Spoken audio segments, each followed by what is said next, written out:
परकीय प्रीतिर करुण परिणति देखा मिलूँ। स्त्री को हत्या करी अखारे पुराई नदी में फिंगी देइछि स्वामी। राजगांगपुर निकट कानबाहाल अंचल मिला मृत महिला जयंती कुजरंक मृतदेह।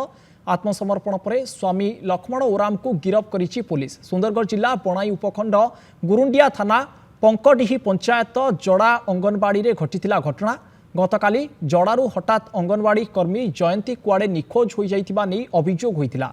2019 रे जड़ा ग्रामर लक्ष्मण ओराम और सुंदरगढ़ किंजिरीकेला ग्रामर जयंती कुजर को विवाह करथिले। जयंती अन्य जड़े पुरुष बंधु थिबा जानी उभय स्वामी स्त्री मध्य झगड़ा होता। एपरिक उभयों मध्य झगड़ा कारण जयंती निज बाप घर को चली जाइथिले। परे लक्ष्मण बुझासुझा कर पुणी जयंती को डाकी आनिबा परे हत्या षड्यंत्र निजे रचिथिला।